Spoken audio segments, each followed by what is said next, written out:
పిల్లలకేమో స్కూల్లో birthday celebrate చేసుకోవాలని భలే ఆశ అండి. వాళ్ళ ఫ్రెండ్స్ అందరూ సెలబ్రేట్ చేసుకుంటుంటే ఒక్కసారైనా సెలబ్రేట్ చేసుకోవాలని అడుగుతూ ఉంటారు. కానీ మా పిల్లల అదృష్టమేమో కానీ ఒక్కసారి కూడా స్కూల్లో బర్త్డే సెలబ్రేట్ చేసుకునే అవకాశమే రాలేదు. మా చిన్నోడిదైతే అస్సలు రాదు, ఎందుకంటే మే నెలలో వస్తుందన్నమాట వాడి బర్త్డే. ఇంకా మా పెద్దోడిది అంటారా, ప్రతిసారి ఏదో ఒకటి పండుగలను సండేస్ అని ఏదో ఒకటి వస్తూ ఉంటాయి. ఈసారి కూడా ఓనం అయితే వచ్చిందనమాట.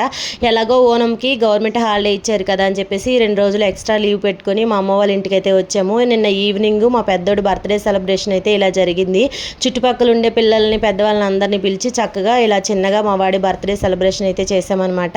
ఇంకా మా అమ్మ, మా నాన్న, మా పిన్ని వీళ్ళందరూ కూడా కేక్ తినిపించి చక్కగా అక్షింతలు వేసి ఆశీర్వదించారు. మా వాడు అందరి దగ్గర బ్లెస్సింగ్స్ తీసుకుంటూ ఉంటే మా చిన్నోడు వచ్చి ఇలా కాదురా ఇలా మొక్కలని అయితే చెప్తూ ఉన్నాడు అనమాట. ఇంకా నేను కూడా అక్షింతలు వేసి మా వాడిని అయితే బ్లెస్ చేశాను. తర్వాత వచ్చిన వాళ్ళందరికీ కేక్, చాక్లెట్స్, మిక్చరు, పాయసం అయితే ఇచ్చామన్నమాట. ఇది మినీ వ్లాగ్. నచ్చితే లైక్ చేయండి, అలాగే ఛానల్ని ప్లీజ్ సబ్స్క్రైబ్ చేయండి.